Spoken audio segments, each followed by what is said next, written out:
High Court Advocates Association, Advocate R. Lakshmi Narayanan, Honorable Mr. Justice Devan Ramachandran, respected Vice President of the Association, Advocate Harraj, Joint Secretary of the Association, Advocate Vishnu Prasad, respected senior members, senior advocates, advocate friends, and all other dignitaries present here. It is my pleasure to stand before you once again in a fully packed auditorium for the second edition of the Continuing Legal Education Program 2020. Last time we had a very good lecture by His Lordship Justice A.K. Jayashankar Nambiar on the subject Practitioners' Approach to Writ Jurisdiction. I am happy to inform you that we have got a great applause from members of this association for the wonderful success of the event. This time we have some guests from the Government Law College at Ernakulam also. I hope this function will be a very good experience for the younger generation. Further, I wish to inform you that we will be busy with cultural and sports events in connection with the annual celebrations in the coming days. On 24th Monday, coming Monday, we have a football match between Chief Justice 11 and President's 11 at Regional Sports Center, Kadavandra. On the next day, on 25th Tuesday, we have decided to give a reception to His Excellency, the Governor of Mizoram, Mr. P.S. Sridharan Pilla, who is a member of this Kerala High Court Advocates Association. I request your support and esteemed presence in all the functions which are being conducted by the KSCA in near future. Further, I also take this opportunity to inform you, everyone, that we would be conducting annual celebrations this year on 6th of April 2020 at Bolgati Convention Center. With great enthusiasm, I may say that we have a good leader to lead our association and you all know our president, Mr. R. Lakshmi Narayanan, is famous for his humble behavior and great leadership. I am very happy to welcome Mr. R. Lakshmi Narayanan to this august function. Justice Devan Ramachandran is one of the best judges of this honorable court and is very famous for his depth in knowledge, vocabulary and oratory skills. We are very lucky to get his permission from His Lordship to attend this function and have a lecture on the topic Art of Advocacy. I wholeheartedly welcome His Lordship Justice Devan Ramachandran into this function. I welcome Advocate M.R. Harraj, Vice President of the Association. I also welcome Joint Secretary Vishnu Prasad. I also welcome senior advocates of the bar, other members, and I express my gratitude to Mr. Advocate Nagaraj Narayanan for sponsoring today's function. I'm sorry, I thought that our Vice President was sitting here. I can see it's okay. I met our President Lakshmi Narayanan for the presidential address. Honorable Justice Devan Ramachandran, my dear colleagues in the committee, esteemed seniors, members of the bar. Daniel Webster said, justice is the greatest interest of a man on earth because it binds the civilized beings and civilized nation. In order to get justice, it is an essential thing that it should be delivered through a system. That system, as you all know, we have inherited the Anglo-Saxon legacy and all that. But judiciary is supposed to be the dispenser of justice. For that, the judges, the bar, an independent bar is an essential backbone of independent judiciary. So, advocacy plays a very fatal, important role in the determination of this process or the process through which all this should be transformed into the justice delivery system. It is a very fundamental that the judges, the lawyers all have a urge for learning and it should produce results so that finally the beneficiary should be the society, the common man. I am not detaining you because you are very eager to hear Justice Devan Ramachandran, who is a great orator, you know. My association with His Lordship Justice Devan Ramachandran relates back to law college days. And I was just recollecting, I was talking to Justice Devan Ramachandran about the couple of innings we opened for the law college. now because your Lordship is going to open for the Kerala High Court judges team as against the Tamil Nadu judges team. I wish you Lordship at least a couple of centuries we can definitely expect, even if it's a 20-20 over match. So at that point in time, my recollection that, and I don't misunderstand me that I am just saying that my association relates back to law college days means I don't say that some of the fans of Lordship may not think that, don't attribute malice, because because of my anxiety to share my relationship with Lordship, I said, not to say that my Lord is as old as I am. He's very young as you think, maybe 40s, maybe early 40s. So, he's a great orator, I said, or you know that, I may not say anything about that. But one thing is certain, you are going to enjoy this class, and it is very difficult to have a speech just before my Lord Justice Devan Ramanujan speaks, because it will tantamount to taking a very great risk. And this is riding a bicycle in front of a tanker lorry with a speed of 120 kilometers per hour. So I request our own master of roles, my dear Justice, I should say, to deliver this lecture. Sir, please. Good evening. How long are you ready to be killed today? What's my time screen? Half an hour? I pity you, it's 45 minutes.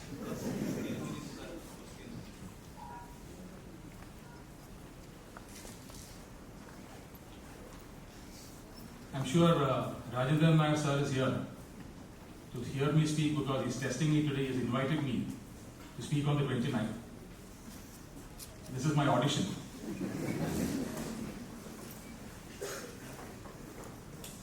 If I'm not mistaken, I was invited to speak last year on the same topic. I was just thinking, he said, because you never understood a word of what I said last year, that you want to hear me again. Or is it that you liked it so much you wanted to rehear it? I fondly start with the latter compliment. Now, the art of advocacy, it's a very difficult topic to talk on, really speaking. But then once you open it, it's very difficult to stop also. I've spoken on this at several meetings. I've spoken about this in colleges, in other high courts, in other bar associations, even high courts, yes, even the academy. And I generally don't speak out of a printed text. But last year, there was a complaint that since I had not prepared it and I had not brought a printed text, it was impossible, it was not possible to be printed. So I lost my space in that book. They call it the souvenir or something. So I've got a small written note, nothing very original about it. I may be reading out of it in part. I'll be just sharing my experience at the bar. It's been nearly 29 years, it's more than 29 years that I've been at the bar. I joined in the year 1991, it's more than 29 years now. I'll complete 30 years next year. And I never felt a moment passing, really. It's remarkable that I've spent 29 years of my life here. It was just like yesterday. I can remember the day I was ushered into the hall for being enrolled as a lawyer by my father. The 9th of March 1991. How time has flown. And those days we were looking at our seniors who were 50 and 55. Now, lapse of time, we are standing in the same shoes. It's a very, very difficult shoe to fill in. So it's remarkable that the way the profession takes you. Every moment has been worthwhile. And I don't think any one of you regrets donning the black coat, notwithstanding the insurmountable challenges that you might face every day. Now, this is how I'm going to open it. I'll just tell you what I have in mind. I didn't really have to prepare. This is exactly what I spoke about last year. But I've made a note so that I will not repeat what I've said for those who remember what I said last year. See, the art of advocacy, and before I start, I'll start with a disclaimer. You gave the easy topic to Justice Nambiar because he can speak on the Constitution on a written note. It's very easy to explain the concepts of Constitution. But talking about art of advocacy, it is such an amorphous kind of a topic. It's not something that you can pinpoint because each of us are different. We have our own techniques, we have our own styles and methods. I can never say that a particular style is the best and the other style is not good enough. Every style is good enough. It is a way you communicate. Advocacy is what is finally, in its ultimate analysis, it is when you champion the cause of something else or somebody else. You don't advocate yourself, you generally advocate others or other causes. It's essentially the art of persuasion. It's essentially that. And therefore, to speak on art of advocacy as a topic, it can be lectured on as a method of speech or method of character, but you cannot really speak on it. So it's very difficult for me when I tried writing this. I found it so difficult to write on art of advocacy. So there may be failings, but I'll try and cover it as I read through it. Now this is my proposition. The art of advocacy is the effective communication to the canvas of the mind through the artwork of 4 brushes: effective speaking, effective writing, effective reading, and effective listening. These are the 4 basic components of the art of advocacy. Something we don't really remember. Because when we speak of advocacy, we speak about speaking. Everybody thinks that a lawyer who speaks most is the best lawyer. No, not at all. A lawyer who speaks least perhaps would be the better if he is able to canvass that point effectively more than the other. The art of advocacy is also the quest for virtue and truth in the presentation of an argument. Now, these are not old concepts. Truth and virtue, these are the most important concepts. I'll come to that as we go along. As you all heard, advocacy is a noble art. Advocacy is an honorable art. It is an endless quest in the honing of persuasive, reasoning skills, and the art of advocacy is as potent and diverse as the imagination. There are no limits for it. Absolutely no limits as to how you can think and how you can persuade. The art of advocacy cannot unravel the knot of the human life, but it can inspire, uplift, and empower with the wings of thought, the harness of the heat of the mind, thoroughly, brightly with the blended energies of human passion, and emotion enriched with and informed by social modes. Now, when I speak of the art of advocacy, it'll be you might feel it's almost as if I'm advising. Now, this is why I started by saying that none of us are similar, none of us are equal. We are all dissimilar. We are all good in our own field. We are all good in the manner that we present ourselves.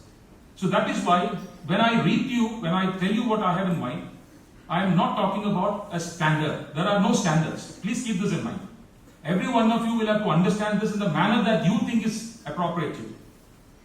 Now, this is something which is very passionate to me. Inside the chest of every judge beats the heart of an advocate, because I have always felt that without lawyers, there can be no bench at all, there can be no judges, there can be no judiciary.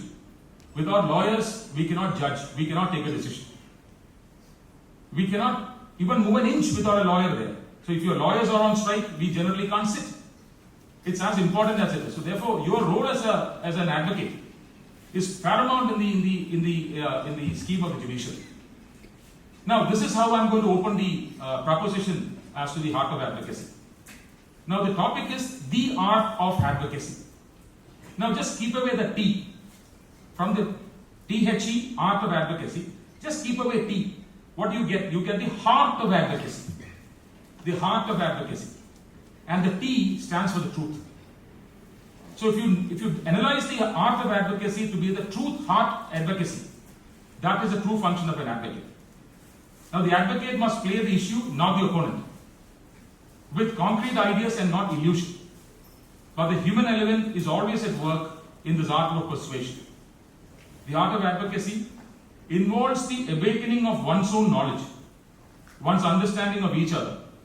It is a dawn of reason, it's the sunrise of logic, it is a daybreak of beauty and structure. But like all art is individual, it is unique, and it is informed, and it is informing. The understanding of the human nature, the sensitivities of others, the prejudice of some, the motives of the mind, the grasp of our weaknesses and causes must be mastered and absorbed so that the bench likes your character, identifies with the strength of your case, sees the valor of your vigor, listens to your argument, and follows your path of reason. Difficult words, but then this is exactly what advocacy is.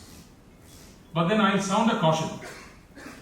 This is not to propound sycophancy, flattery, it's not to propound sycophancy. As advocacy at times must be fierce in reason and bold in logic and fearless in presentation.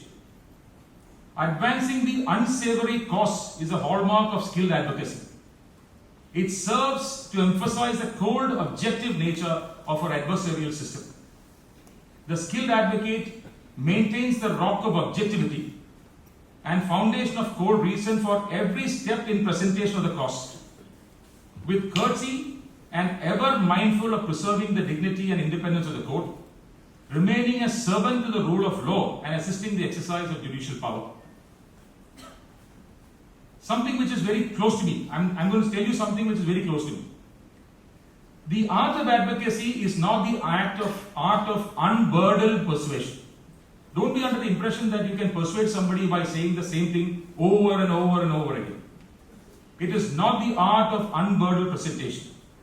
The art is focused upon legitimate argument as the true task of a lawyer and never underestimates the judicial artistic critic or the opponent. So, merely because you keep on saying the same thing, you can't expect the judge to be with you.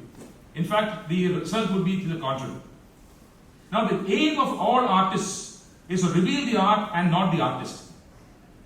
You have possibly heard of Oscar Wilde, and he is actually right. He said the aim of a great advocate is not to reveal the force of the art of their argument, but not themselves. So, what is that art that the great lawyers reveal? It is a crystal-like presentation of objective logic in a well-structured argument designed to assist the bench and achieve the efficient exercise of judicial power. Without comprehension of the purpose of the advocacy, no clear guidance can be given to it, honing the skills of an adversarial advocate. One must understand the advocate's role before one can develop the art. Understand your role and then you develop your art. An advocate is exactly that, an advocate of the court. Not a free agent entitled to engage in any Machiavellian ploy that is deceptively justified by the end achieved. No advocate can start the task of advocacy without being tethered by both function and principle. The function of an advocate is to advance the administration of justice by the exercise of judicial power wielded by an impartial and independent judicial officer. That function carries principles designed to ensure the advancement of justice and the rule of law. The first principle of successful advocacy is the integrity of the advocate. The greatest advocates were all of impeccable integrity. Integrity is central to the role of success. Something that we have perhaps failed to gather in the march of time. I will emphasize my argument. I will say that a dishonest advocate has no role in the administration of justice. I'm using a few synonyms. I like to play with synonyms. So just to tell you that I'm good at synonyms, I'm going to use a little bit of synonyms. Perfidy, deception, chicanery, mendacity, dishonesty, all means the same, and corruption have no part in the administration of justice, but are rather brought to account before the law. The advocate's armor of integrity is at the very heart of the art. Truth in advocacy is essential. Frankness and candor are inherent in the coin of truth in advocacy. The next is the comprehension, the clarity of comprehension. The clarity of comprehension of this function of the advocate is the key to the successful advocacy. The renowned acknowledgement that one must not mislead the court is only on the surface of the duty. The advocate must assist the court in maintaining the rule of law through the independent and impartial exercise of judicial power. I have written a few more on this. If you are not really bored, I can continue a little bit more and I will start speaking offhand after that. Would you mind doing that? Can I just go through? This is because I was asked to write something, I have written. This is the problem when you make me write all this. Now, advocates are not just officers of the court, but are in fact servants of the law. The rule of law is a constitutionally entrenched supremacy upon which our democracy and freedoms are dependent. High concepts, high ideals, and high standards are demanded for the advocates as a servant of the law and as an officer of the court. Both concepts are in harmony and are enshrined around the duty of integrity. As a servant of law, there is no other master, no other mistress, no other dominant call of interest or scope for self-indulgence. Advocates serve the rule of law, and our advocacy is designed in all aspects to advance that end. Hence, the emphasis on the dual role of an advocate by reason of being both an officer of the court and a servant of the law. Now, how does an advocate best assist in the administration of justice? By providing skilled assistance through refined, careful argument, clarity, reason, and structure and grounds for the exercise of power like people like us. Now, so therefore, the great secret of a successful advocacy, after the integrity of duty, is clarity, reason, structure. Central to that task are four concepts. I hope you listen to this very carefully. First is the soundness of the source of the judicial power being invoked, often catchphrased as jurisdiction. Second, certainty is the formulation of the available end remedies within the judicial power decided by the relevant party, being the object of the justiciable dispute. Thirdly is the presentation of a structured argument that aids the judicial method of recent judgment upon contested facts and law. And fourthly, sourced foundation within the procedural processes, within the admitted material and within the sources of applicable statutory material and unwritten legal doctrines. Now, the most essential object of the art of persuasion is to engage the listener. Eventually, advocacy is to engage the listener, to make the listener understand what you want to tell him. If the court knows that you know your role and that you will adhere to that role, you will be listened to with enthusiasm and courtesy. But more importantly, you are likely to entice the listener to reveal the areas that require the advocate's attention. Now, the assistance touchstone means that the irrelevant is discarded and that relevant materials, topics, and content are clearly identified. Repetition is not a rational foundation. The advocate must assist by the presentation of material and argument in a structure designed to assist the judicial officer. This requires preparation, forethought, foresight, contraction to the essential features, limited real issues of facts or law, properly sourced by reference to evidentiary foundation, or refined legal concept and relevant authority citations. Now, brilliance on the feet, as we say, we are on the feet all the time. Brilliance on the feet must be matched by brilliance in the pen, as often written submissions will be decisive.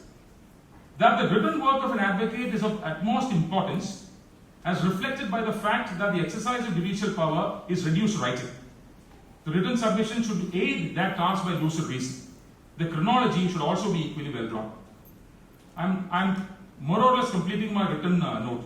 The tools of persuasion are development of the mind, expansion of the rules of logic, development of the lateral thinking, delving more deeply into the motives and influences of mankind, studying the history and growth of legal theory, refine your understanding of and the tools of linguistics, philosophy, science, and monitor the recent judgments of the higher courts and be insatiable in the thirst for knowledge. This, my friends, is what I have written in my written note. About 4 pages, which I thought really condenses what really advocacy is. Now, I have also put up certain bullet points, if you are interested, what I think are the tools of advocacy. These are all bullet points, these are not really expanded ones. This is why I said if you ask me to speak on advocacy or any speaker on advocacy, each of these topics can be expanded. I can take you for hours of these. Now, what are the tools of advocacy? Think about this. Voice, is it not a real tool of advocacy? The language, the tone, now these are all sub-classification of the word, voice. It's the voice that carries your ideas to the listener. So the voice comprises of language, tone, very important. Ishtamallatra tone aanengil you will really not get a judgment. Volume, pace, eloquence, and content. Imagine voice takes in all this. Listening, you have to be reflective, you have to gather information, to respond, correct and advance. You can even correct and advance. Memory, something which I am not good at. Retention of issues, the planned course, anticipated dangers, and intended destination. This is your memory. You have to have that memory line. Thought, concentration, information processing, testing, dissecting, restructuring, and retesting. Imagination, you have to test it by analogy, lateral thinking, and labeling to advance or to destroy. It depends on what you're doing. Are you advancing across, or are you trying to destroy, to shield a particular attack? F, eyes, performance, connection, and focus. Your eyes are very important. Your eyes is a reflection of your personality actually. When you speak with your eyes, you really speak with the persuasion that it commands. Style, body language, appearance. I'll come to that appearance. Many lawyers told me to speak on appearance. And avoiding of distractions. These are all tools that you are not even aware, you are all using. Just as I'm moving my hand today. These are all things that we do involuntarily without understanding that we are doing it so. I said appearance because I've been told by many lawyers and many judges that somehow the last few years have seen this concept being not very important. I can see a smiling face there because he's one man I speak about this on a regular basis. Appearance is not the final destination for a lawyer. Obviously not. You are not a model. But appearance is important. It really is important that you stick to the dress code that is prescribed and make yourself presentable, because whether you like it or not, you are identified by the way you look initially. Of course, superstar looks with the brain of a scatterbrain will take you nowhere. The other way around, perhaps it might take you somewhere. But both, it will take you everywhere. Keep that in mind. And this is something which many lawyers ask me to talk about today, but I don't want to expand it too much. It's not an advice really. It is just telling you that we are all watching, especially when youngsters are appearing before us. Many of us are really watching. There are judges of the past who were very, very careful, who were very watchful in their assessment of young lawyers in their robes. I'm sure Rajendra Nayak sir knows who I'm referring to.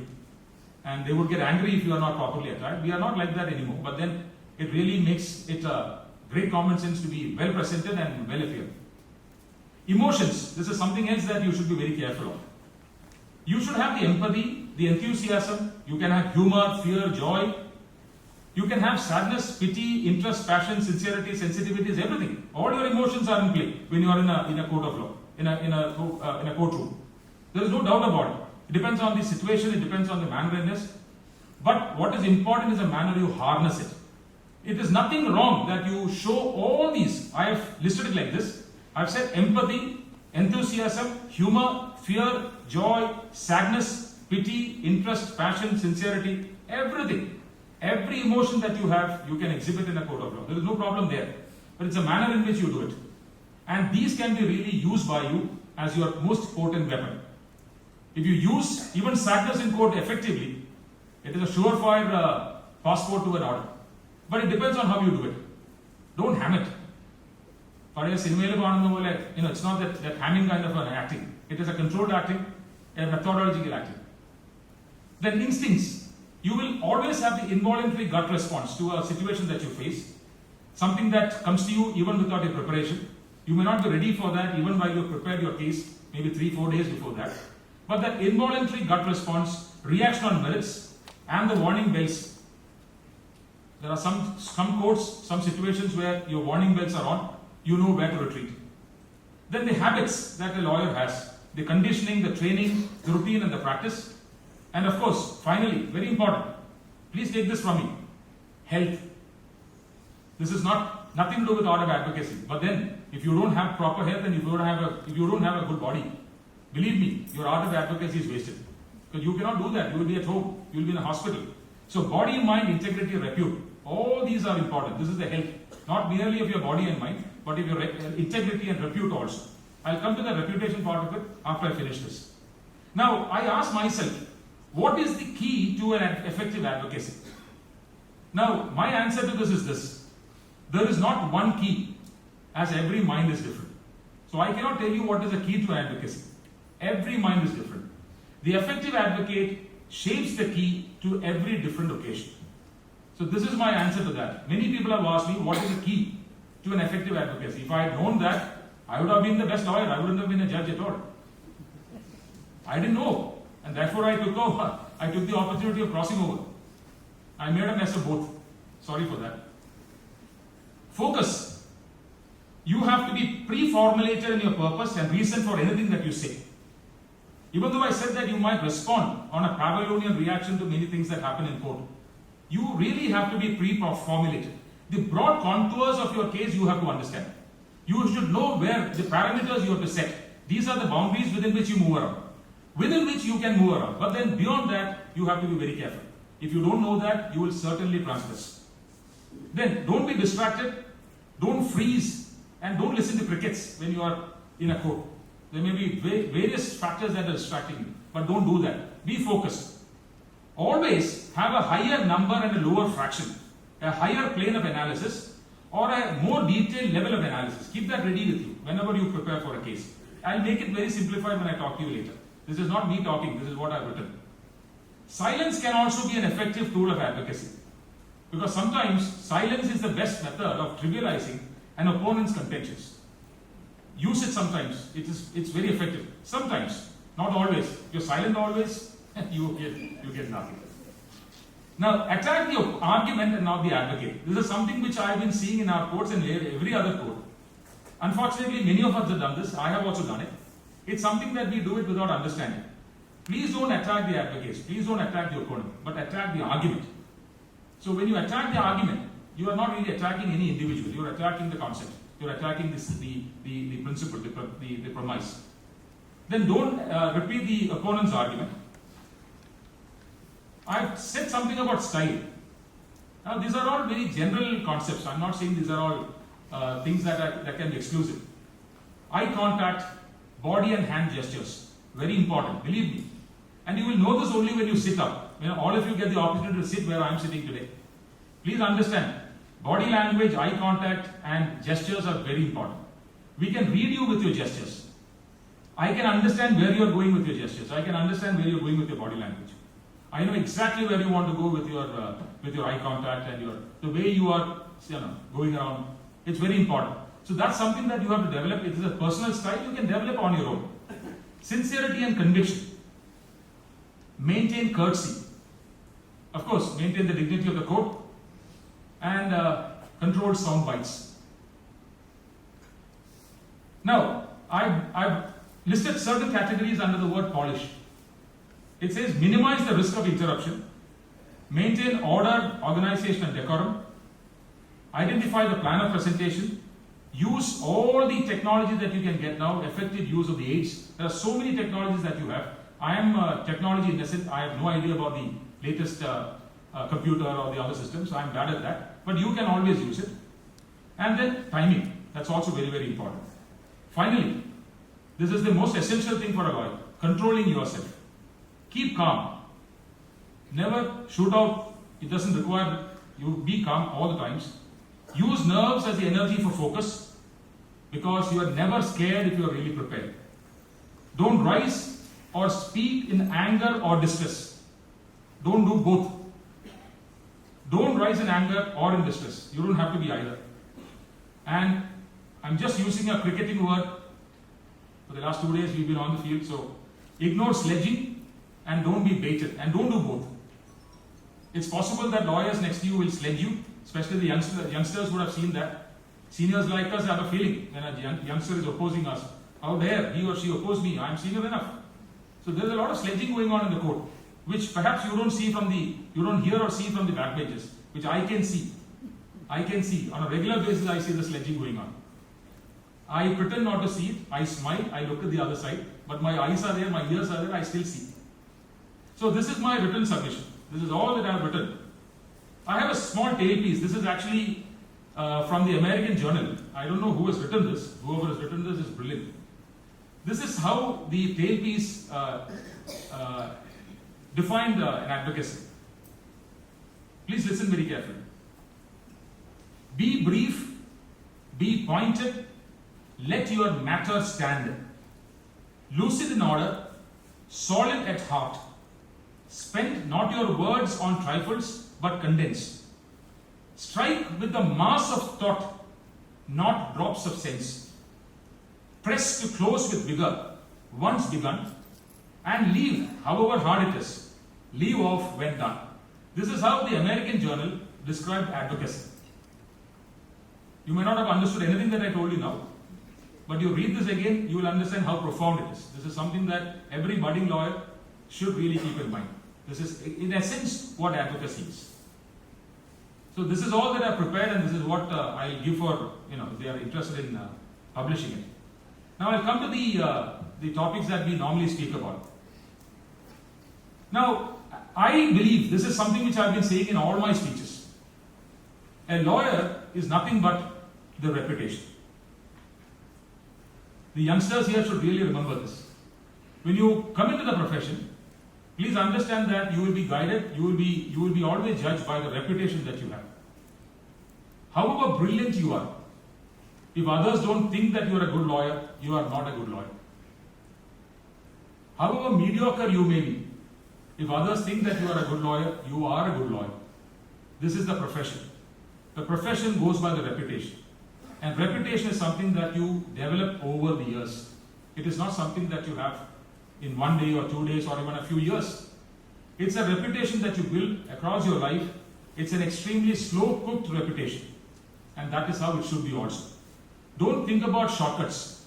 Go very slow. The profession has got a long way to go. As they say, a journey of 1,000 miles starts with the first step.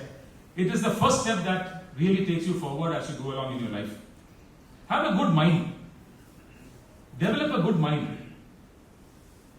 Just jettison all the negatives and the evils that you may come across. Understand that if you want to survive as a lawyer for 30 years and 50 years and as maybe 50, 55, 60 years as our senior is here, really requires the strength of character to take you forward, which requires a very, very good mind. As they say, a good mind is the highest of all treasures. A good mind possesses the kingdom. Men bona regnum possidit. That's the Latin. As a lawyer, how can I resist a Latin? So, a good mind is something that every lawyer should really be looking forward to. You have also possibly heard of the famous quotation by Justice Joseph Story.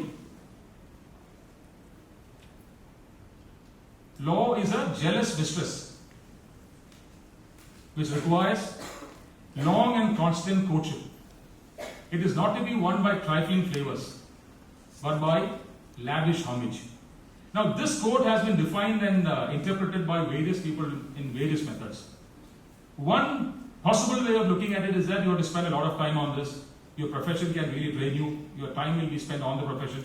And there are seniors of the past who have spent all their life in the offices and the courts. But there is also a thought which says that you have to be so committed to the profession. It is not the time that you spend which is important, but the quality of the time. Either way, profession is something that will really take a lot of commitment from you. It's the commitment that is important. For a young lawyer, what you should really be looking at is a commitment. If you're committed to the profession, it's going to be a very slow walk forward. It's not going to be a race. It's going to be a small walk. It's going to be a very slow walk. But it's a long one. So you have to prepare yourself for the long haul. It's not something that will end by a few years or even a few decades. If you're lucky to be alive, you might be a lawyer even at the age of 100. Nothing can stop you from continuing as a lawyer at the age of 100. Once a lawyer, you are always a lawyer. So what is important is a very good mind. Preparation, I've already said that when I read my brief here. Preparation is very, very important because I'm not advising you, I'm nobody to advise you, but then I'm telling you from my experience.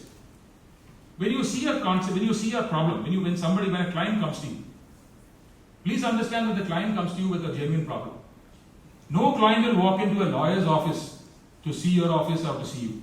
He is not concerned. And I tell you, even if you want to see a doctor, you would be loath to see a lawyer. Nobody wants to see a lawyer. So if he really is pushed to seeing a lawyer, it is because he's got a real problem. And that problem is that person's problem, it is his life.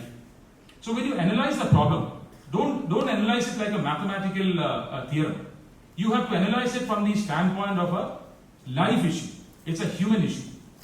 So when a client comes to you, be honest to him, be patient to him, sit with him or her, understand his problem, step into his shoes and step into his life, see how difficult that problem is presenting for the client, and then develop it not on that day. Use a couple of days, use another 24 hours, 48 hours, reflect on it, think about it. You will see that the more you think about it, the more you find vicissitudes to develop that issue. Now, you will, I'm sure many of you will agree with me that your first day in the profession is not the same as your day today. You are far better today. You are developing yourself every day that you spend in the profession. And I can tell you that I am certainly better today than I was yesterday. There is no doubt about it. It is a continuous evolution. It is a continuous aggression to your value. You have to have a self-will. It has to be a self-augmentation of value. So this is also very, very important. You have to take step by step. There are no shortcuts at all. You have to think about the problem several times. You can please understand that the permutations and combinations of understanding a problem are so varied that the more you read the same draft, the same the brief that I see, there are cases. Some of you might remember. There are cases where I would have heard the matter today, but I choose not to dictate. I choose to reflect on it during the night or in the evening. I'm telling you the truth that I don't carry any file home. Not a single file comes into my chamber. But still, I reflect on what has been told to me by the learned counsel in the court. It gives me a great amount of insight when I think about it slowly. I think about it in the evenings, in the night, in the morning. And when I come the next day, it really is a different sphere that I see. It's a completely different angle that I see. This goes well with any lawyer. So when a client discusses a problem with you, unless it is an extraordinarily emergency situation, don't move it today. Think about it slowly, though I give today for everybody. But then you don't have to do that. You can think about it, reflect on it, because every time you hear this, every time you think about it, every time you read it, you will see that you have a different concept, you have a different angle coming in. And that really will further your client's interest. Something which I have not spoken in my written brief, which I don't think is necessary for any lawyer to be told essentially, are the questions of ethics. Now you know, ethics semantically is ethos and mores. Ethos is character and mores is the content. That's a Latin that finally crystallized into the word ethics. Now, I have not gone through the Advocates Act. All of you are aware. I don't have to tell you that. The code of our ethics are crystallized in, I think, chapter 2, part 6 of the rules, if I'm not mistaken. Now, these are things which I have read many years ago. I don't remember it now. But there is a preamble which is very important to me. So for that, I have actually got it written down. I've got it printed out. Just listen to the preamble of the rules. Just listen how profound it is. This is something which we have all forgotten, and I think which we should really be brushing every day. An advocate shall, at all times, comport himself in a manner befitting his status as an officer of the court, a privileged member of the community, and a gentleman. Takes in gentlewoman also, really, ladies. You see a lot of ladies. Bearing in mind that what may be lawful and moral for a person who is not a member of the bar, or for a member of the bar in his non-professional capacity, may still be improper for an advocate. Without prejudice to the generality of the foregoing obligation, an advocate shall fearlessly uphold the interests of his client, and in his conduct conform to the rules hereinafter mentioned, both in its letter and its spirit. The rules hereinafter mentioned contains canons of conduct and etiquette adopted as general guides, yet the specific mention thereof shall not be construed as a denial of the existence of others, equally imperative though not specifically mentioned. So therefore, our code of ethics are only guidance, they are only a guidance. Every advocate has his own method of understanding the ethics. How we take this ethics, how we delve into it. The concept of ethics is very important these days because there is a lot of complaint coming in that lawyers are not really comporting to the standards that are expected out of it. And one question that we hear everywhere that we go, and I'm sure you have all heard it, is that the profession is degenerating. I don't believe this at all. This is because if I ask my father, he will say, oh, those were the days, 1960s. I'm sure Mr. Rajendran Nair will also say that. oh, 60s were the days. If you ask me, I will say, oh, 90s were the days. If you ask the present generation after 20 years, they will say 2020, those were the days. So really speaking, there is no degeneration per se. It's just a subjective evaluation of the past that you have walked through. And you believe that what you have seen in the past is better than the future. There is nothing really, no difference at all. But then there is one thing that I have found slightly compromised in the present day. This includes me also, so I'm not blaming anybody. It is perhaps a lack of commitment. Sometimes I feel that. It's not always. There are lawyers who are fiercely committed, but I'm saying some of you, some of us, possibly require a little dose of commitment once in a while. So these are broadly what I want to tell you. I don't know how much time I've taken. I've taken 45 minutes, so that's how I started it. So thank you for the time. Oh, there is a question and answer session also. No, I've completed now. I don't think there is anything left. What do I speak now? I think I've covered everything. More or less, we have covered everything. Otherwise, I'll have to expand on what I've said already, which I don't want to do anymore. The world is waiting for us, really speaking, advocates. It's the most noble profession I could have seen. And I'm really glad to be part of it. And I would not have been anywhere else. Given a choice, I would have still been a lawyer all my life. I'm still a lawyer. And there's nothing else I have to tell you. These are what I plan to tell you. If there is anything that you want to ask me, which I don't know if I can answer at all. And I'll tell you one thing. The art of advocacy can be best spoken by the best lawyers, not by judges at all. I'm sure you should ask one of your seniors, some of your senior lawyers, senior advocates to come and speak to you about the art of advocacy. They will, through their wheel of time, their experience, they'll tell you what really advocacy is. I'm still learning. I'm nothing better than any of you here. So the art of advocacy is something that you gather over the years. It's an experience. It is something that is the soul of the art. It is the heart of the advocacy. Thank you very much for the time. Sorry to have taken so much. I may just want to know, now the Bar Council in 2017 has amended the rules stating that addressing the court by using Millard and your lordship is the relic of the colonial age. And for that reason, the Bar Council has formulated the rule saying that in the higher courts, High Court and Supreme Court, you have to use your honor and honorable court. And the subordinate courts, you have to use sir. And Justice Y.K. Sabharwal, when he was Chief Justice, he also said this is the relic of the past, it should not be used. And to a division bench of the Delhi High Court, Justice Dr. Muralidhar and now Supreme Court Judge, now Judge Ravindra Bhatt, they also said that they passed an order, administrative order, saying that nobody should use the word Millard and your lordship in their courts and address us as sir. Now, but still, now I am totally against this. Personally, if I can say, I'm in favor of the colonial relic of using this because this gives us a prestige, a weight, and it is almost stylish. So my first part of what I want to know is, I want to know your lordship's reflections on this concept and how this is being, because even though they have said it has not been implemented, so it is not going to be implemented.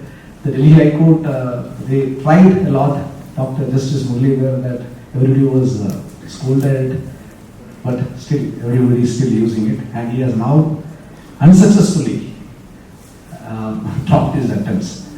That's the first part. The second part is, now going by the colonial relic, so a lot of usages we use, when we use Millard and your lordships, there is a lot of difference between when Millard has to be used and when your lordship has to be used. But unfortunately in our courts we don't see that. In every place it is used as your lordship or Millard.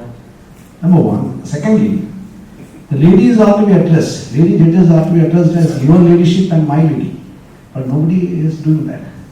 And thirdly,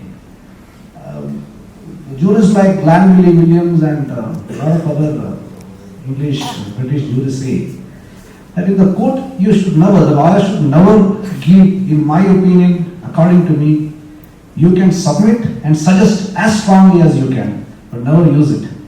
But even seniors, what we find is that they are using, according to me, in my opinion, these are all being used.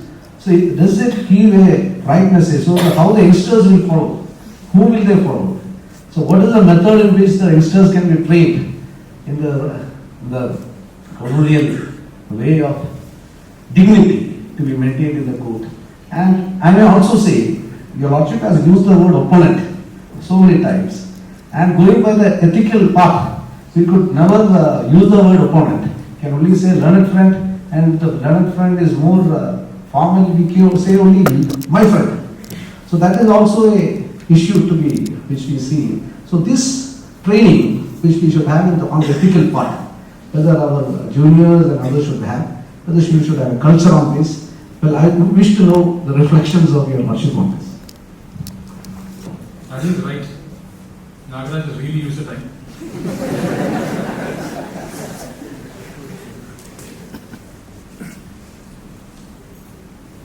Now I speak from my experience, Nagaraj. I have not used the word Milord or Your Lordship really as a token of respect more than a device to fill up my lacune whenever I speak. The words Milord and Your Lordships are used by lawyers essentially to fill up gaps. Imagine if this is not used, what will you do? Do you really believe?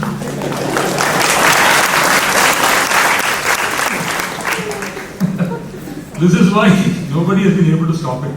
It's not because we want it. It's because you want it. You want it more than us, really. It doesn't matter. As long as you don't use invectives, you can call me anything. And I've been telling that to youngsters also. Call me anything that you want. Tell you what I don't know. എന്തോ വേണേ വിളിക്കാം മാഡമൊക്കെ എന്നെ ചേട്ടാന്ന് വിളിച്ച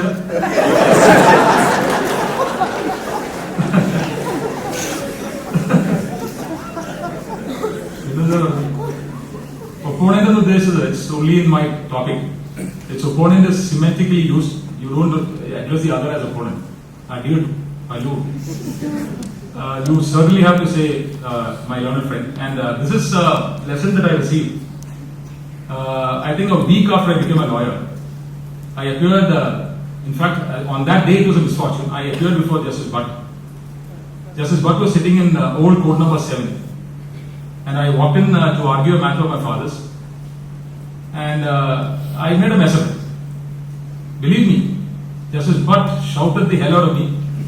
I thought of stopping practice after that. I thought I'm not coming into court again. At least not before Justice Butt in any case. And he gave me a lot of lessons. The one thing he told me was, he's got that particular slang in Malayalam. Even if it is your father, Achananingil Podum, you call him your learned friend. So those were they are not really colonial relics or anything. These are all really matters of decorum. These are all matters of courtesy. When you say your learned friend, I don't know how many of us really think that he's really learned. But that's the way you do it, so that you get back that same thing. So that he will recognize you as a learned friend. If you call him something else, he's going to call you the same thing. So rather not take the risk of calling him something else than learn it. So you say learn it, and your mind says, what learn it? You know nothing. So I don't know if this is a colonial relic. It's perhaps colonial, but it's not a relic. These are all used by lawyers, really. And really speaking, in our courts, where is the formality these days? I don't think there's any time for formality. In fact, one of them just came to talk to me to pick me up from my chamber so that I will not get lost when I came here. So he said, Adi told me. Where is Adi? Adi told me that he was trained by a senior to start his submissions with may it please your lordship. But in a court like mine, if you start with the words may it please your lordship, the next word I will be dictating. This is the problem. So I know the problem. We are also hard pressed for time. If he tells me, if Adi comes and tells me may it please your lordship, I would think that there is a submission and I'll start dictating. So these are all really speaking matters of decorum. These are not really relics or something that is inflexible. And I don't think any of our courts are anymore very formal.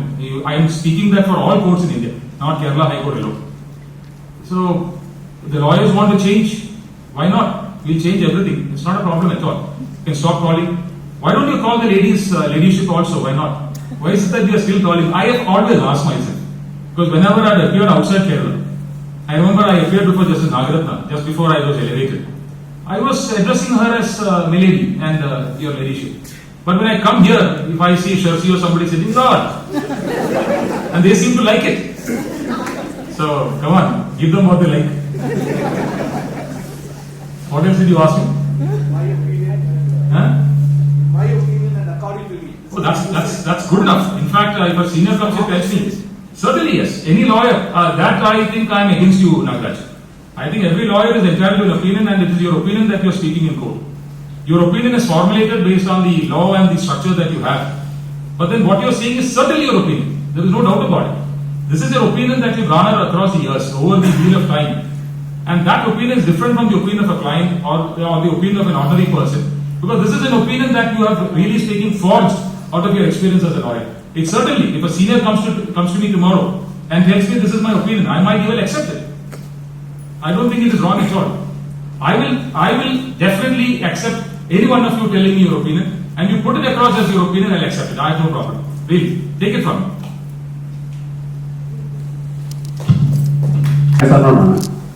Narayana മാനേജ്മെന്റിലുള്ള കോളേജിലാണ് ഞാൻ ഇറങ്ങിയത്. കഴിഞ്ഞ് അന്ന് boat കോർട്ടിനെ ഞങ്ങൾക്ക് training തരുന്ന സമയത്ത് ഇതേപോലെ my lordship എന്ന് വിളിക്കണമെന്ന് പറഞ്ഞു. അപ്പം ഞാൻ പറഞ്ഞു അഡ്വക്കേറ്റ് ആക്ടില് സാറല്ല പറഞ്ഞത്, ഞങ്ങളുടെ ഫാക്കൽറ്റി. അപ്പം ഞാൻ പറഞ്ഞു സാർ അഡ്വക്കേറ്റ് ആക്ടിൽ പറഞ്ഞിട്ടുണ്ട് പാർട്ട് 6 ചാപ്റ്റർ 3A ഈ പറഞ്ഞ അതേ പറഞ്ഞു റിലീക്സ് ഓഫ് ദ കൊളോണിയൽ പാസ്റ്റ് പറഞ്ഞു. കൊളോണിയൽ റിലീക്സ് ഓഫ് പാസ്റ്റ് അല്ലെന്ന്, പക്ഷെ നമ്മുടെ അഡ്വക്കേറ്റ് ആക്ടിൽ അങ്ങനെയാണ് പറഞ്ഞിരിക്കുന്നത്, അതിൽ എഴുതിയിട്ടുണ്ടത്. അപ്പൊ ഇത് പറഞ്ഞപ്പം എനിക്ക് നഷ്ടപ്പെട്ടത് എന്റെ ഇന്റേണർമാരായിരുന്നു. അദ്ദേഹം തന്നെ അത് ഇവിടെ പറഞ്ഞതിൽ എനിക്ക് വളരെ സന്തോഷമുണ്ട്. അതേപോലെ തന്നെ ഞാൻ അന്ന് പറഞ്ഞിരുന്നു, നമ്മുടെ ഞാനീ പ്രതികാരം പറഞ്ഞൊരു വാചകം, അതായത് നമ്മുടെ ലോ കോളേജസ് അവർ ലോ കോളേജസ് ടേൺ ഔട്ട് എത്തിക്കൽ ഇല്ലിറ്ററേറ്റ്സ്. അതായത് പുതിയ സ്റ്റുഡൻസ് പാസ് ഔട്ട് ആയി വരുമ്പോൾ അവർക്ക് ഇങ്ങനെയാണ് ട്രെയിനിങ് കൊടുത്ത് പുറത്തേക്ക് ഇറക്കുന്നത്. നിങ്ങൾ ഇങ്ങനെ ചെയ്യണം. അതായത് ലോഡ്ഷിപ്പ് ലോഡ്, അതായത് ഒരു വാചകം പറയും അതിൽ ഒരു ലോഡ് ഉണ്ടാവും. അപ്പം ഇങ്ങനെ വരുന്ന ഒരു ഇത് അപ്പം എനിക്ക് മനസ്സിലായി. ഞാൻ ഇവിടെ വന്ന് അപ്പം ഇവിടെ പ്രാക്ടീസ് ചെയ്യാൻ കുറച്ചുകളായിരുന്നു. അപ്പൊ ഇവിടെ വന്ന് കണ്ടപ്പോഴും എനിക്ക് മനസ്സിലാവുന്നത് ഈ ഒരു ഇതാണ്, അതായത് ഒരു കീഴ്വഴക്കമായിട്ട് പോവുകയാണ്. അപ്പൊ അതെപ്പോഴും ഒരു ഈ കൊളോണിയൽ പാസ്റ്റ് സ്ലേവറിയുടെ ഒരു ഇതായിട്ട് തന്നെ തോന്നുന്നു. താങ്കളുടെ പേരെന്താ? ആദർശ്. ആദർശ്. നാഗരാജ്, ആദർശിനെ കുറച്ച് മാർക്ക് തിരിച്ചു കൊടുക്കാം. ആദർശ് എന്റെ മുമ്പിൽ പേര് തന്നു. ഇല്ല സാർ, ഞാൻ ഇനി നെക്സ്റ്റ് ടൈം എന്നെ ലോഡ് എന്ന് വിളിക്കുമ്പോൾ ഞാൻ ഓർക്കും. പണ്ട് we had a lawyer call Devasi. Sir ഞാൻ വിളിക്കും, പക്ഷെ അതിന്റെ റീസൺ വരാന്ന് പറയും, പുറത്തു പറയാന്നുള്ളില്ല. എന്ന് പറഞ്ഞ പോലെ ഉള്ളൂതൊക്കെ ഞങ്ങളുടെ ഇന്റർണൽ മാർക്ക് പോയി എന്ന് പറയുന്ന പോലെ ഒരു കേസ് വായിക്കാൻ ഒരു വക്കീലും താല്പര്യം ഉണ്ടാവില്ല. ഒരു 2 മിലോഡ് വിളിച്ച് കിട്ടുമെങ്കിൽ വൈനോട്ട്. ഈ ഒരു ലോയർ അങ്ങനെ തന്നെയായിരുന്നു. ഒരു ജഡ്ജ് ഡിഫിക്കൽട്ട് ആണെങ്കിൽ ഒരു 10 മിലോഡ് വിളിച്ചു കഴിഞ്ഞാൽ അത് കയറി പിടിക്കാം, രക്ഷയിലേക്ക് വിട്ടു കളയാം. അപ്പൊ മിലോഡിന്റെ കണ്ടമാനം യൂസേജസ് ഉണ്ട്. അതൊരു വലിയ മരുന്നാണ്. ഇറ്റ്സ് എ പരീക്ഷ, ഇറ്റ്സ് എ ഒറ്റമൂലിയാണ്. ഒരു രക്ഷയും കിട്ടിയില്ലെങ്കിൽ ഒറ്റ കരച്ചിലാണ് മിലോഡ്. കിട്ടിയില്ലെങ്കിൽ that's a fact I am saying. So ലോയേഴ്സിന്റെ ഏറ്റവും വലിയ ടൂൾ എന്ന് പറയുന്നത് ഞാൻ ഈ പറഞ്ഞ കാര്യങ്ങളൊന്നുമല്ല. നിങ്ങളിപ്പോ എന്നെ ഓർമ്മിച്ച് നന്നായാണ്. ഇതായിരുന്നു ആദ്യം പറയുന്നത്, മിലോഡ് തുടങ്ങണം.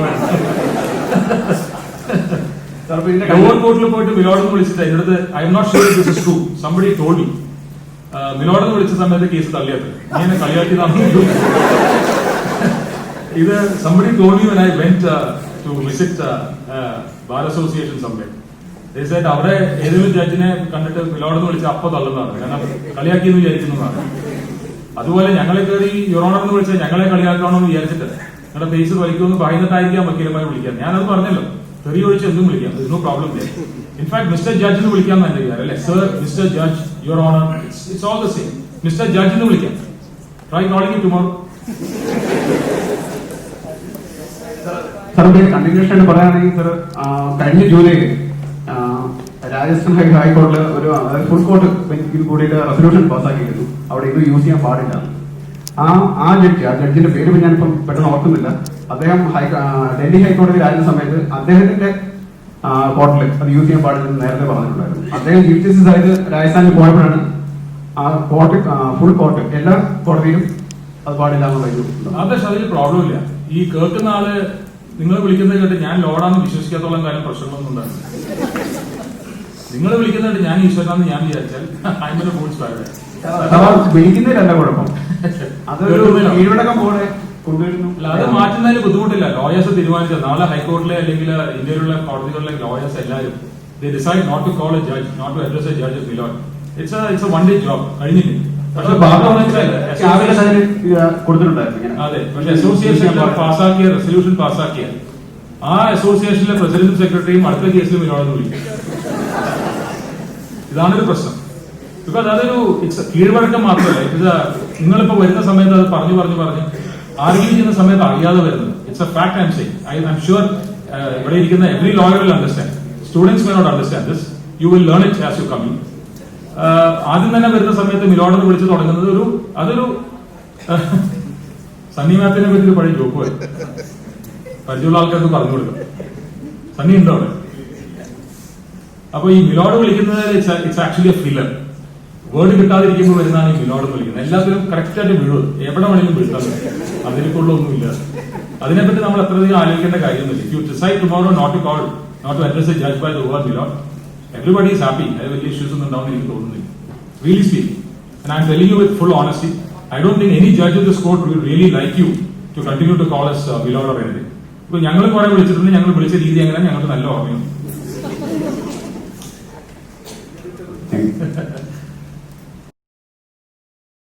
We believe that there is a divine spirit in that judge. We are respecting that spirit only. So I feel that there is nothing wrong in calling Milord. Wrong really. Depends on how it is heard and how it is used. But Justice Sri Krishna came here before last. I had the greatest honor of being able to preside over that meeting. He was quoting from the Ramayana. He said, "What is the concept of justice?" I don't know if you remember this. Beautiful speech. I was sitting next to him. He said from the Ramayana. He said, "Ramo Vigrahaman Dharma." That's a quote from the Ramayana. That's because Rama, when you are talking about Lord Rama, he was the embodiment of everything Dharma. That is from where justice is not a noun, it is not a perfect noun only. But that is possibly how the word justice also came. You are right. Everybody possibly recognizes the chair as being the manifestation of something slightly divine. That is perhaps how this started also. We do not know. Nobody has been able to say. But really speaking, the word Milord, as far as the colonial era is concerned, is not with that at all. That is because judges were all lords. Avadate system, commoners and lords. The judges were all lords. They were not being addressed as a god. They were being addressed as a lord in their social strata. That is why, if you go to England, you will see that the gowns of the judges wear are the same as the gowns of the nobles. I mean, of the lords. I'm really sorry, of the lords. And the ordinary gowns that we wear as not the designated lawyers, as advocates, they are the gowns of the commons. So nobles in the gown are advocates in the gown. Lords in the gown are judges and senior advocates. So he is right actually, because it is a colonial relic, not because you are a lord in the manifestation of God. It is actually because every judge in England was a lord. And therefore you address him as Milord. That's all. We can stop it. We should stop it. I said it's a colonial relic. It's a colonial Bar relic. Council of India, but I don't support it. I know, you said otherwise. I said it is an interminable tool for a lawyer. I know. So interminable is a stylish question. Correct. Interminable tool for a lawyer. Cannot be. You are right, absolutely.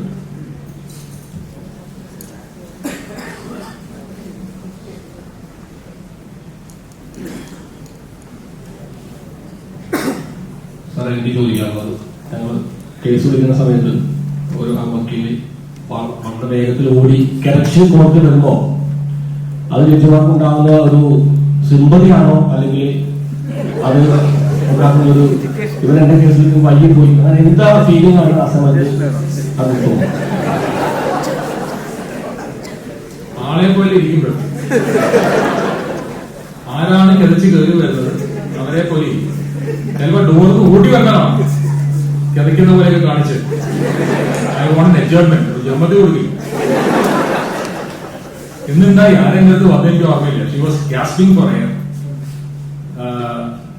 Sympathy ഉണ്ടോ എനിക്ക് തോന്നുന്നില്ല. കുറച്ചേരം ഇരുന്നോളാൻ പറയും. അതുകൊണ്ട് കേസാണെങ്കിൽ തള്ളുകയും ചെയ്യും. അപ്പൊ തന്നെ നല്ല ക്വസ്റ്റനാണ്. ശീലമുണ്ടോ? Can I ask you one question? Yes, Siddharth. Why not? Sir, when should a junior be independent? I'm asking this because there's a huge doubt as to the time when you should be spending between hitting your senior, when can you be a lawyer? Because when you have your personal cases, you cannot act or you cannot do that for your senior. You have to compromise between them. So, what is the correct time in law as to when you can be independent, when you can be with your senior? It's very difficult. I've been asking this to a lot of people. Asking the same question. I've been asking this to a lot of seniors also. It's one question. Have you asked your seniors?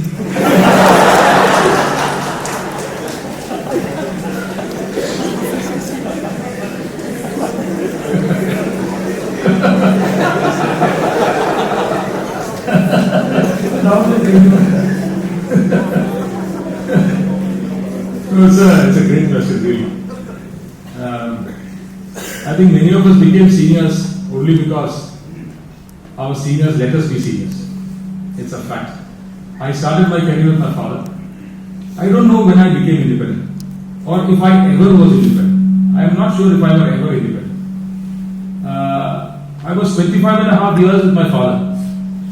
But somewhere along the line in 1999 or something, my father possibly moved away so that I can walk past him.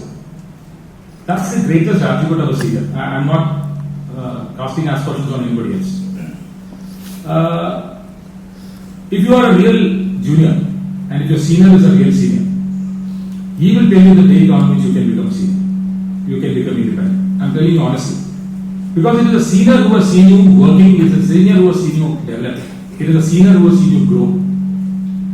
If a senior is really true to you, he will tell you on a particular day or a particular period, he will say, Aditya, now I see that you are capable of being independent and that you can now become a senior. You can have an office of your own. After all, what is independent? You are not really independent merely because you are sitting in an exclusive room. It's not that independence at all. It is when you have equipped yourself, when you have made yourself ready to lead a case on your own, right? That you can do even when you are with your senior. It is just an identity. I'm telling you, most of the seniors who have lived in the past, most of the juniors who became seniors who lived in the past, they've all continued to be juniors to their seniors until possibly the senior retired or the senior unfortunately passed away. It has been that way for a fairly long period of time. It is only the recent maybe 25 years or so that we really become independent by moving away from the office of the senior. In the old, I've seen, if you ask Justice Balasubramanian, P.K. Balasubramanian for example, they were not really, but they were independent even in the senior's office. The senior did not really break away from the senior. It's the same experience I have. I never broke away from my father or my senior. I was actually under him all my life. In the sense, you are under the tutelage of your senior all your life.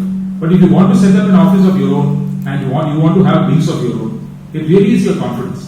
The day you are sure, your heart tells you, and you get the concurrence of your senior, start an office. Take that plunge. There is nothing wrong. And sometimes in life you have to take recent and calculated risks also.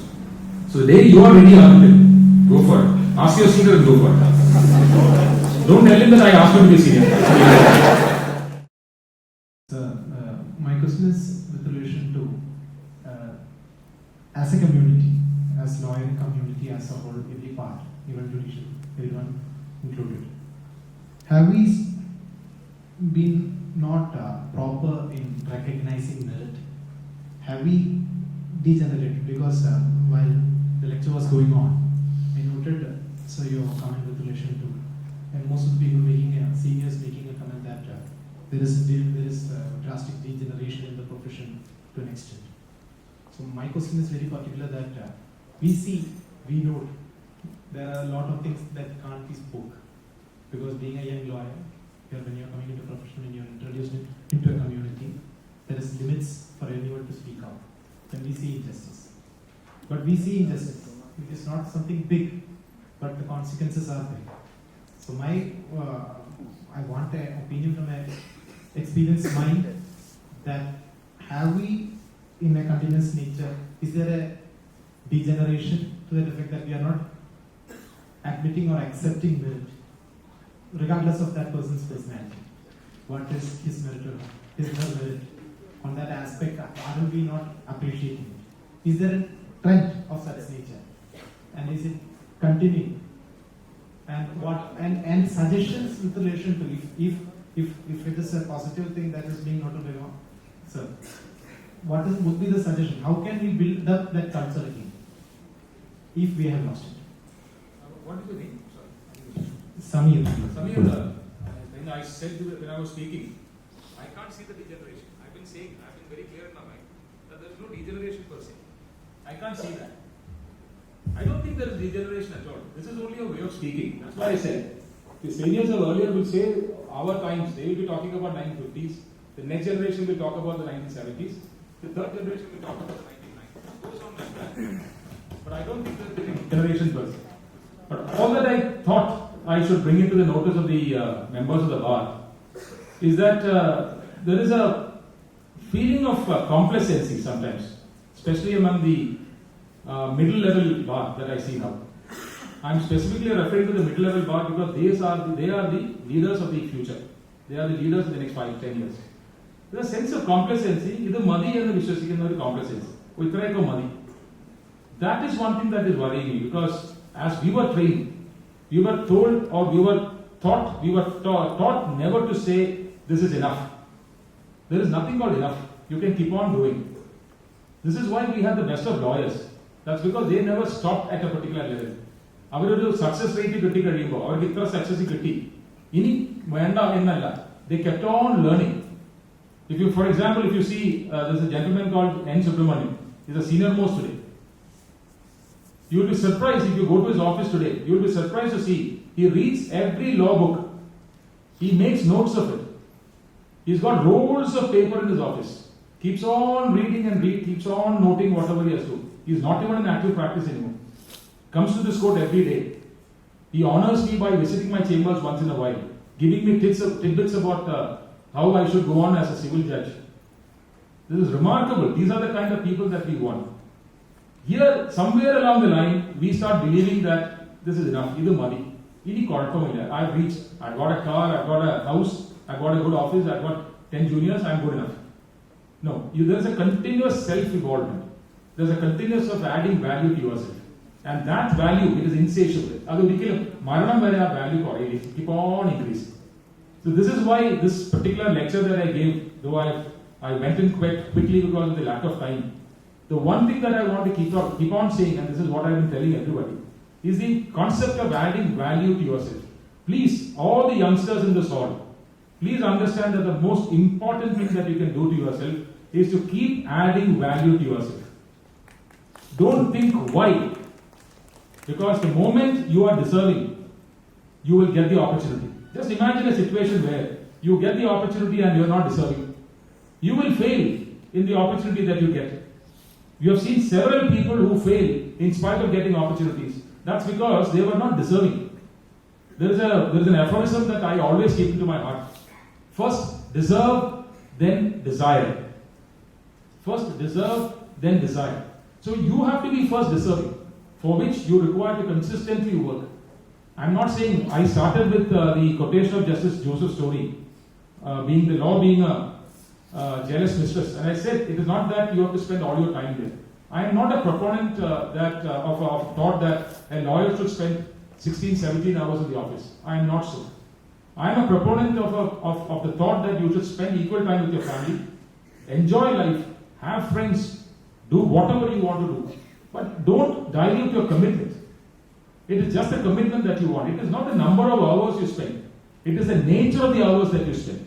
You might spend 10 hours and do nothing, but you might spend 1 hour and do much more than what others can do for 10 hours. This is the same question I am trying to point out. Have we failed in recognizing the committed ones? No, I don't think so. I really don't think so. I know where you are going, but I don't think so. See, in the profession, I tell you, you are possibly thinking about elevation and all that.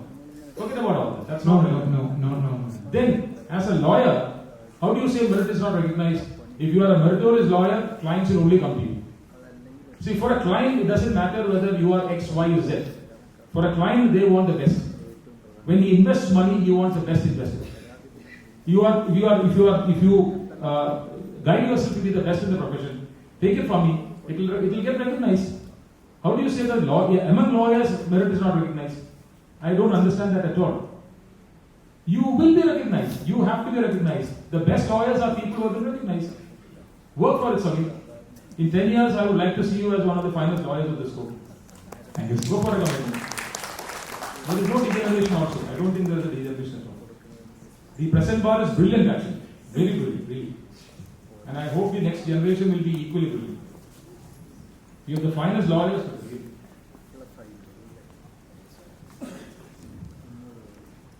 Sir, I am Anil Kumar from Talsheri. Advocacy is communication. So, ABC of communication, attraction, brevity and clarity. Say something about it. Brevity is the soul of wit, and tediousness its flourishes and limbs. That's Shakespeare. So that is brevity. Brevity is the soul of wit, really. I can't really be credited with that. My judgments are pretty prolix. Possibly Justice Chidambaram or somebody. But everybody has his own style. Brevity is definitely one of the qualities. I think I spoke, my written speech had that. Brevity is certainly important. But to be brevity, to adopt brevity, you have to be well trained. You have to be well prepared. Only a person. I've heard about a speech. Somebody saying, if you want me to speak for 2 minutes, pay me 20,000. If you want me to speak for 20 minutes, pay me only 10,000. Simple, because for 20 minutes you can speak whatever you want. In that 2 minutes, it's like having it's a difference between a movie and what do you call that? An advertisement. The whole thought has to come within that 1 or 2 minutes. So brevity certainly, it's not something that is easy. Believe me, it's not easy. It is not very easy to write a very short judgment which encapsulates all the thoughts also. എല്ലാം മനസ്സിലാക്കി എല്ലാം അറിച്ചുകൊണ്ട് എല്ലാം ഉൾപ്പെടുത്തിക്കൊണ്ട് ഒരു judgement എഴുതാൻ ഒരു pleading എഴുതാൻ അത്ര എളുപ്പമായിരിക്കില്ല. But I have seen that. I have seen Justice Krishna. I have seen Philip T. Varghese, the senior, famous. You read their briefs, you read their pleas, you read their pleadings. It's generally not more than 1.5 to 2 pages, but it will contain everything. P. Sukumaran Nair, sir. P. Sukumaran Nair, sir. I've seen brilliant thoughts like that, brilliant minds. You cannot pick out anything that is left. Everything will be in that. For that, you really require to assimilate the thoughts and assimilate the facts so beautifully. So if we are writing long, it really means that we are failing. That's all.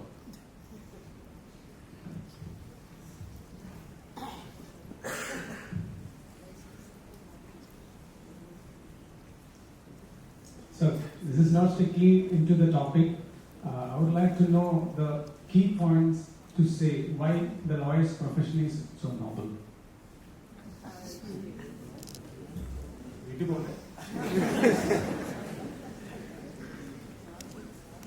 Lawyer's profession is noble because we are not espousing our own cause. Suppose we espouse our own cause. Suppose I start speaking only for myself. I am being selfish. A lawyer was always considered to be a person who championed the cause of another. And that is why it was never considered to be a profession. It was always considered to be a service.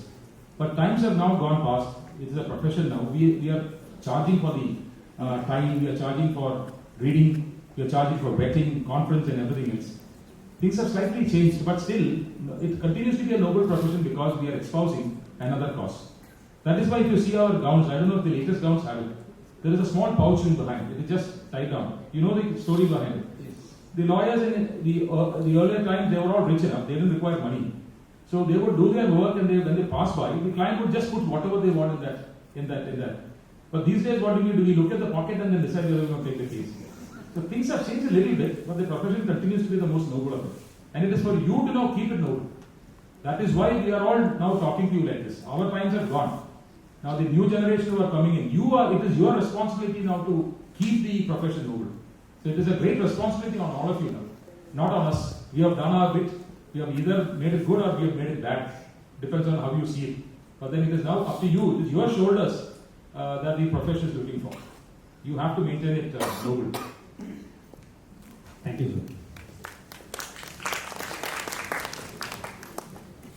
sir. So my brief question is this. During course of your talk, you mentioned that we should strive to reduce how we get distracted during presentations. But a lot of times it's not entirely up to us, it's up to our learned friends. And some of us have actually taken how to interrupt to an art form. So, in your opinion, do you think there is an ideal way to go about it? Is there a way in which you don't come across as being in a way flamboyant, or actually interrupting the person, or perhaps just doing it effectively? There is an effective way of perhaps interrupting someone, or maybe it's rude. So a lot of times I've seen people rudely interrupting, some of us actually do it really well. So is it, do you think, in your opinion, it's effective to sometimes point out things as and when it should be made, or do you think you should wait for your opponent to completely finish before you start speaking? It's a good line that you asked, really. Something which I forgot to tell you. Personally, I've been trained to sit when the opponent is arguing. I don't know if many of you remember that I was at the bar 3.5 years ago. But it is just a training. It is not that I was something that I picked up.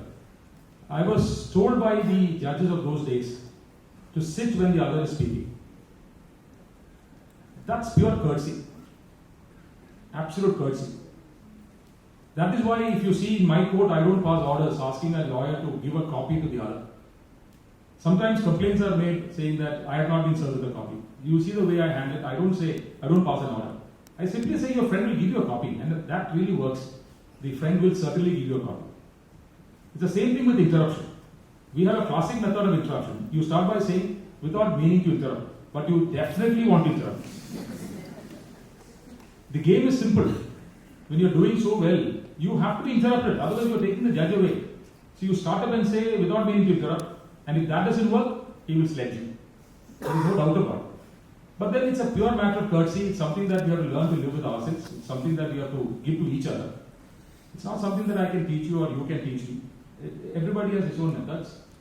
There still are heated moments in courts when all the lawyers speak together. And believe me, the idea is not to allow the judge to hear. The idea is to make the judge not hear. The kind of arguments that go on in the 8 o'clock or 9 o'clock shows in the evening these days. Don't let anybody hear whatever the other is saying. But you learn to deal with it very easily. We have all lived with that. But I remember once I had the misfortune of, without any intent, I interrupted V.R. Venkateswaran sir. I still can see his eyes and face looking at me. I wouldn't dare interrupt anybody after that.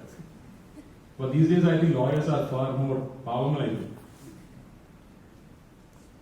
A good one that you asked me. But I request you one thing. This is a thumb rule that you can follow, which there may be exceptions. Please sit when the other is on his feet. Please do that. Try doing that. You will see a marked difference in the court. When you show the courtesy of sitting when the other is speaking. Because I don't think any judge will rush to a conclusion merely hearing the other side. And similarly, when somebody is speaking, it is not necessary to interrupt at all. You can just make a note of the point that has been raised and answer it. Because when you do that, the counter that you give is also equally and more effectively understood by the bench. So you don't have to interrupt at all. You simply have to wait for your turn. Don't be patient. Don't be impatient. Just be patient.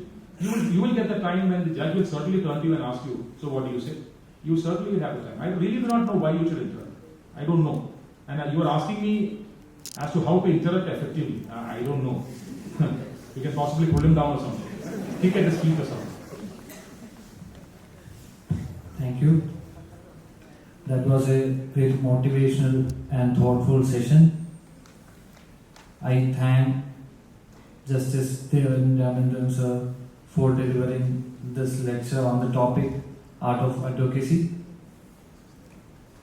I also thank Advocate Lakshmi Narayan, President KHCA, for presidential address. I thank Advocate T.K. Ajikumar for the welcome speech.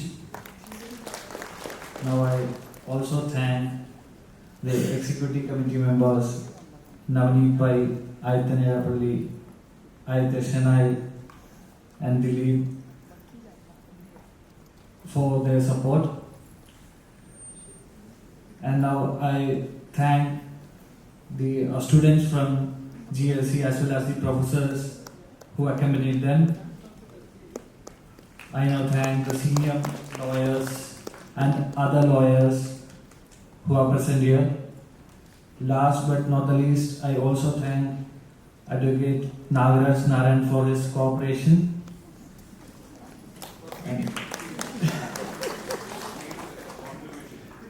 Thank you all. Jai Hind.